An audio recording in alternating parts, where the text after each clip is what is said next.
हरे कृष्णा कृष्ण कृष्ण हरे हरे, हरे राम राम राम हरे हरे, हरे कृष्ण कृष्ण कृष्ण हरे हरे, हरे राम राम राम हरे हरे। जगत गुरु श्रील प्रभुपाद की जय। अनंत कोटि वैष्णव भक्त वृंद की जय। सभी वैष्णव भक्तों के चरणों में दंडवत प्रणाम। श्रीमद् भगवत गीता अध्याय 2 श्लोक संख्या है 53। आज का जो श्लोक है तो मेरे को बहुत आनंद आ रहा है पढ़ने में, बहुत आनंद। जगत गुरु श्री प्रभुपाद की जय, गुरु महाराज की जय। हे प्रभु मेरे को आज्ञा दीजिए, मैं आपकी वाणी को पढ़ूंगी।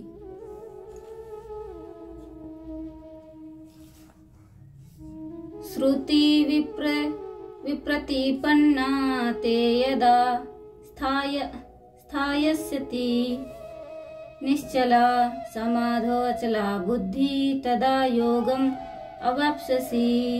श्रुति विप्रतिपन्ना ते यदा स्थास्यति निश्चला समाधो अचला बुद्धि तदा योगम अवाप्स्यसि। श्रुति विप्रतिपन्ना ते यदा स्थास्यति निश्चला समाधो अचला बुद्धि तदा योगम अवाप्स्यसि। हरे कृष्ण। तात्पर्य श्रील प्रभुपाद के द्वारा, श्रील प्रभुपाद की जय। जब तुम्हारा मन वेदों की अलंकारमय भाषा से विचलित ना हो और वह आत्म साक्षात्कार की समाधि में स्थिर हो जाए, तब तुम्हें दिव्य चेतना प्राप्त हो जाएगी। हरि बोल। जब जैसे कि हम वेदों की अलंकारमय भाषा को सुनते हैं और उससे विचलित नहीं होते हैं, और उसमें जब समाधि मतलब साक्षात्कार की समाधि स्थिर हो जाए तो दिव्य चेतना प्राप्त हो जाती है। तात्पर्य, कोई समाधि में है, इस कथन का अर्थ या तो यह होता है कि वह पूर्णतः कृष्ण भावना भावित है, अर्थात उसने पूर्ण समाधि में ब्रह्म परमात्मा तथा भगवान को प्राप्त कर लिया। आत्म साक्षात्कार की सर्वोच्च सिद्धि यह जान लेना है कि मनुष्य कृष्ण का शाश्वत दास है और उसका एकमात्र कर्तव्य कृष्ण भावनामृत में अपने सारे कर्म करना है। कृष्ण भावना भावित व्यक्ति या भगवान के एक निष्ठ भक्त को ना तो वेदों की अलंकारमयी वाणी से विचलित होना चाहिए, ना ही स्वर्ग जाने के उद्देश्य से सकाम कर्मों में प्रवृत्त होना चाहिए। जो कृष्ण की सेवा कर रहा है उसको स्वर्ग जाने में बिल्कुल भी विचलित नहीं होना चाहिए। अलंकारमयी वाणी और इसे विचलित नहीं होना चाहिए। कृष्ण भावनामृत में मनुष्य कृष्ण के सानिध्य में रहता है और कृष्ण से प्राप्त सारे आदेश उस दिव्य अवस्था में समझे जा सकते हैं। ऐसे कार्यों के परिणाम स्वरूप निश्चयात्मक ज्ञान की प्राप्ति निश्चित है। उसे कृष्ण या उनके प्रतिनिधि गुरु की आज्ञाओं का पालन मात्र करना होता है। तो जब हमें परम पूज्य गुरु महाराज की आज्ञा का पालन करना होता है।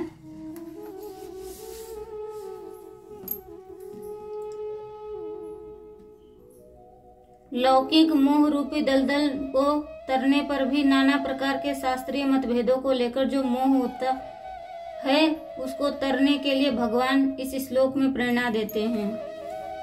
श्रुति विप्रतिपन्ना ते तदा योगम वाप्स्यसि। अर्जुन के मन में यह श्रुति प्रतिपत्ति है कि अपने गुरुजनों, अपने कुटुंबियों का नाश करना भी उचित नहीं है और अपने छात्र धर्म युद्ध करने का त्याग भी करना उचित नहीं है। तो अर्जुन इस बात से ज्यादा असमंजस में था कि वो उसका छात्र जो क्षत्रिय धर्म था वो भी वो त्याग नहीं करना चाहता था और अपने संबंधी स्नेही जनों को के साथ युद्ध भी करना नहीं चाहता था। तो एक तरफ तो कुटुंबी की रक्षा हो और एक तरफ धर्म का पालन हो। इसमें अगर कुटुंबी की रक्षा करे तो युद्ध नहीं होगा और युद्ध करे तो कुटुंबी की रक्षा नहीं होगी। इन दोनों बातों में अर्जुन की श्रुति विप्रतिपत्ति है, जिससे उसकी बुद्धि विचलित हो रही है। अतः भगवान शास्त्रीय मतभेदों में बुद्धि को निश्चल और परमात्मा प्राप्ति के विषय में बुद्धि को अचल करने की प्रेरणा करते हैं। पहले तो साधक में इस बात को लेकर संदेह होता है कि सांसारिक व्यवहार को ठीक किया जाए या परमात्मा की प्राप्ति की जाए। फिर उसका ऐसा निर्णय होता है कि मुझे तो केवल संसार की सेवा करनी है और संसार से लेना कुछ नहीं है। ऐसा निर्णय होते ही साधक की भोगों से उपरति होने लगती है, वैराग्य होने लगता है। ऐसा होने से बाद जब तक परमात्मा की तरफ चलता है तब उसके सामने साध्य और साधन विषयक तरह तरह के शास्त्रीय मतभेद आते हैं। इससे मेरे को किस साध्य को स्वीकार करना चाहिए और किस साधन पद्धति से चलना चाहिए, इसका निर्णय करना बड़ा कठिन होता है। जब कोई साधक साधन के पथ पर चलता है तो उसके सामने अनेक प्रकार के मतभेद, शास्त्रीय मतभेद आते हैं। तो ये साधक को ही स्वीकार करना चाहिए कि वो किस साधन पद्धति पर चले, क्योंकि जब साधन की पद्धति पर चलते हैं तो बहुत बड़े बड़े कष्ट आते हैं। तो उस कष्टों को भी सहन करना, क्योंकि ये कष्ट क्षणिक हैं और साधन क्षणिक नहीं है। परंतु जब साधक सत्संग के द्वारा अपनी रुचि, श्रद्धा, विश्वास और योग्यता का निर्णय कर लेता है अथवा निर्णय न हो सकने की दशा में भगवान के शरण होकर उनको पुकारता है, तब भगवत कृपा से उसकी बुद्धि निश्चल हो जाती है। दूसरी बात, संपूर्ण शास्त्र, संप्रदाय आदि में जीव, संसार और परमात्मा, इन तीनों का ही अलग अलग रूप से वर्णन किया गया है। इसमें विचार पूर्वक देखा जाए तो जीव का स्वरूप चाहे जैसा भी हो, पर जीव मैं हूँ, इसमें सब एक मत है। और संसार का स्वरूप चाहे जैसा हो, पर संसार को छोड़ना है, इसमें एक मत है। और परमात्मा का स्वरूप चाहे जैसा हो, पर उसको प्राप्त करना है, इसमें सब एक मत है। ऐसा निर्णय कर लेने पर साधक की बुद्धि निश्चल हो जाती है। मेरे को केवल परमात्मा को ही प्राप्त करना है, ऐसा दृढ़ निश्चय होने से बुद्धि अचल हो जाती है। तब साधक सुगमता पूर्वक योग परमात्मा के साथ नित्य योग को प्राप्त हो जाता है। शास्त्रीय निर्णय करने में अथवा अपने कल्याण निश्चय में जितनी कमी रहती है उतनी ही देरी लगती है। तो जितनी हमें शास्त्रीय निर्णय करने में जितनी देरी हमें लगती है, अपने कल्याण के लिए शास्त्रीय निर्णय में जितना हम देरी करेंगे उतना ही अपने ही कल्याण करने में उतनी ही देरी लगेगी। जितने ही शास्त्र का निर्णय लेने में हमारे अंदर कमी रहेगी उतनी ही देरी लगेगी। तो हमें निर्णय लेने में देरी नहीं करनी चाहिए। जो शास्त्रीय है और भगवान की सेवा के लिए, उसके लिए देरी नहीं करनी चाहिए। हमें अपने कल्याण के लिए तुरंत निर्णय करना चाहिए कि हाँ, अब मुझे ऐसे करना है, हाँ मुझे ऐसे नहीं करना है। जब ये निर्णय कर लेंगे, निश्चय कर लेंगे, तब आपको कोई इधर से उधर डिगा हिला नहीं सकता। जब अब हम उदाहरण लेते हैं प्रहलाद महाराज का, तो प्रहलाद महाराज पर इतने कष्ट आए, उन्होंने कभी भगवान को नहीं पुकारा, वो सिर्फ नाम जप करते रहे। नाम जप करते करते करते उनमें इतना परिवर्तन आ गया, इतना कि नाम जप है जो उनकी स्वयं रक्षा करने लगा। तो हमें भी ऐसे ही करना चाहिए, नाम जप करना चाहिए और ईश्वर से कुछ भी नहीं मांगना चाहिए, कुछ भी नहीं। चाहे हमारे पास कितनी भी कमी आ जाए, सुदामा की तरह रहना चाहिए कि जो भी दिया है परमेश्वर ने उतने में ही संतुष्ट रहेंगे। परंतु इन दोनों में जब बुद्धि निश्चल और अचल हो जाती है, तब परमात्मा के साथ नित्य योग का अनुभव हो जाता है। संसार से संबंध विच्छेद करने के लिए बुद्धि निश्चल होनी चाहिए। ये बहुत सुंदर पॉइंट है यहाँ पे कि संसार से संबंध विच्छेद करने के लिए बुद्धि निश्चल होनी चाहिए, निश्चल होनी चाहिए, निश्चल होनी चाहिए बुद्धि, तभी बात बनेगी। जिसको दुख संयोग वियोगम पद से कहा गया है। और परमात्मा से संबंध जोड़ने के लिए बुद्धि अचल होनी चाहिए। परमेश्वर से बुद्धि जोड़ने के लिए अचल होनी चाहिए। जिसको दूसरे श्लोक में सत्वं योग उच्चते पदों से कहा गया। यहाँ तथा योगम व्यवससी पदों से जो योग की प्राप्ति बताई है वह योग ऐसा नहीं है कि पहले परमात्मा से वियोग था, उस वियोग को मिटा दिया तो योग हो गया। प्रत्युत असत पदार्थों के साथ भूल से माने हुए संबंध का सर्वथा वियोग हो जाने का नाम योग है।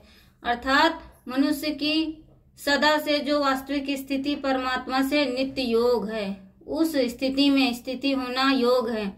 वह वास्तविक स्थिति ऐसा विलक्षण है कि उससे कभी वियोग होता ही नहीं, होना संभव ही नहीं। उसमें संयोग वियोग योग आदि कोई भी शब्द लागू नहीं होता। केवल असत से माने हुए संबंध के त्याग को ही यहाँ योग संज्ञा दे दी है। वास्तव में योग नित्य योग का वाचक है। इस नित्य योग की अनुभूति कर्मों के सेवा के द्वारा ही की जाए तो कर्मयोग विवेक विचार के द्वारा ही किया जाए, ज्ञान योग प्रेम के द्वारा ही किया जाए, भक्ति योग संसार के लय चिंतन के द्वारा ही किया जाए, लय योग प्राणायाम के द्वारा ही किया जाए, हठ योग और यम नियमादि 8 अंगों के द्वारा ही किया जाए, अष्टांग योग कहलाता है। परिशिष्ट भाव। मोह के 2 विभाग है, मोह कलिलम अर्थात सांसारिक मोह और श्रुति विप्रतिपत्ति अर्थात शास्त्रीय दार्शनिक मोह। शास्त्रीय दार्शनिक मोह शरीर स्त्री पुरुष विशिष्ट द्वैत द्वैताद्वैत आदि दार्शनिक मतभेदों से उलझ जाना वैराग्य हो जाता है और उसकी बुद्धि स्थिर हो जाती है, दूरी मिट जाती है, समीपता हो जाती है, अभिन्नता होती है। कर्मयोग और ज्ञान योग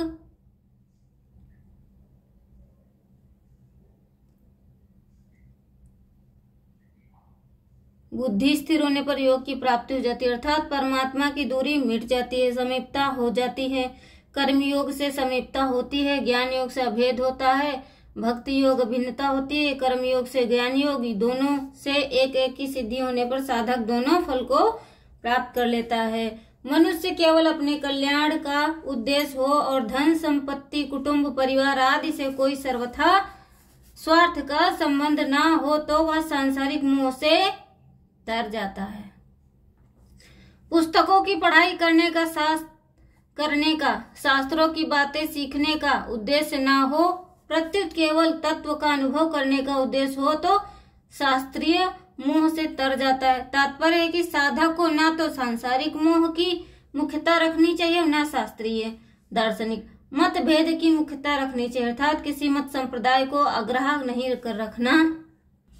ऐसा होने पर वह योग का मुक्ति अथवा भक्ति का अधिकारी हो जाता है। इससे अधिक किसी अधिकार विशेषता की जरूरत नहीं है। हरे कृष्णा। तो यहाँ पर मैं यही पॉइंट सीखा है कि हम जितने शास्त्रीय निर्णय लेने में वेदों ये अपने कल्याण के लिए शास्त्रीय निर्णय लेने में जितनी कमी रहती है उतनी ही देरी होती है, तो हमें कमी नहीं रखनी चाहिए। और हमने इससे क्या सीखा?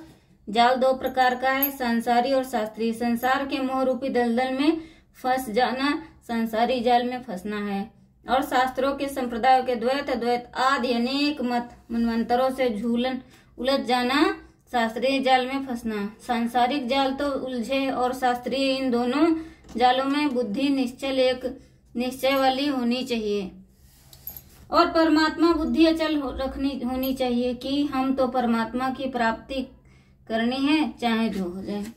हरे कृष्णा। मुझे सुनने के लिए आपका बहुत बहुत धन्यवाद। हरि बोल।